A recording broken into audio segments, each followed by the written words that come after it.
Okay, this is our week 20 update.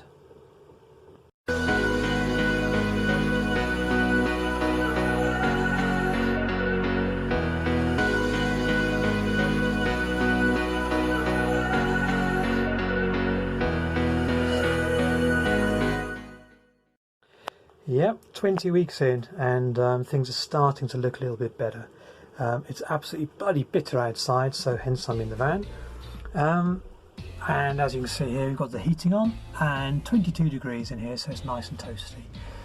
We've got the solar panel connected now, solar panels. So it's a murky day, and you can see here actually you're generating 1.8 amps, is that? You know, it's not actually too bad. So there's no sun, it's very foggy and pretty poor, to be honest. So this period, yeah, we've got the solar panels on. We've got the ceiling semi-done, so let me turn the light off. So this is scrim foam back leatherette, so it's nice and soft to touch, and it's leatherette. And it goes back, and we've got a micro Hecky skylight with the blackout and fly screen, and one of our lights. We'll come back to the lights. Now we did actually want to put this in as a single piece, but it's actually mission impossible. So what we've had to do is one piece here, one piece on the edge, and one piece on the other edge. And what's going to happen is the overcomplicated, stupidly good idea at the time lighting board will go over all this section here.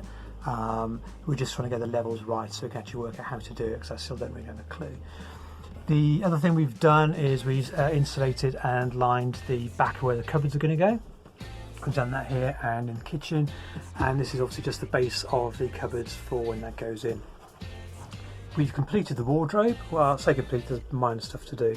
So we've got the top half of the wardrobe, we've got a cubby hole there for like the remote controls and torch, more USB chargers, and a bottom bit of the cupboard. That's a power switch for the boiler and the mains switch.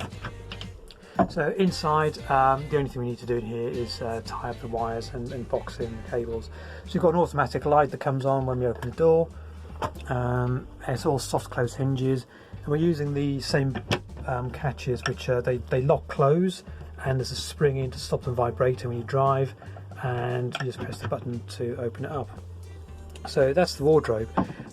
These shelves are 15mm ply and actually nicely screwed in both sides, and this is now making this wall nice and sturdy so the bathroom door doesn't open when we drive. In the bathroom, all we've done is put on some flooring just so we don't scratch it when we're going in, but we're really pleased with that. We've changed the heater vents to branded ones so they don't melt, which is a good job because we've got heating on. The bottom cupboard, again, just a nice deep cupboard with a light. So I mean, this isn't massively deep, just touch the back. The floor comes up in here, and under here we've got obviously all the insulation for and all the pipe work and valves and stuff. But this is all accessible literally just by taking it up. We're using Dacron just because it's easy to get out, and if anything does leak, we'll know about it. Anyway, there's that cupboard. And under the sink, we've got a pull-out drawer with all our china in. So you've got 4 plates, bowls, and mini plates, 2 cups, and 2 glasses. I'm going to say thank you to Liz who bought us these.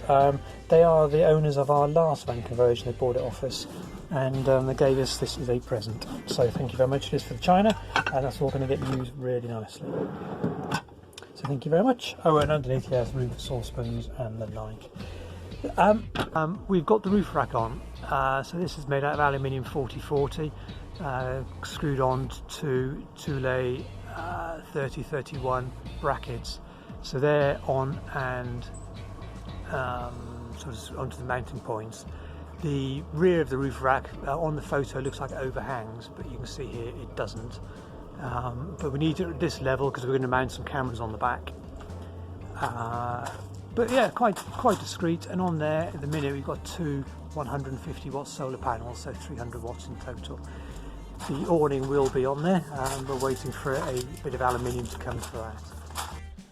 So here's a quick view of the roof rack from the bedroom window. Ignore the temporary cable over the skylight. I've got an extension lead ordered. I just want a nice warm day to get outside and put it in. But there you can see the 40/40 profile, the 2 panels. They're sort of geared towards the offside to sort of help counterbalance the awning that will go on at some point on the near side. But it's all braced. Brackets we made to hold each corner, top and bottom, and the rest is just stainless fixings and aluminium T-nuts. But pretty much that's it. That's week 20.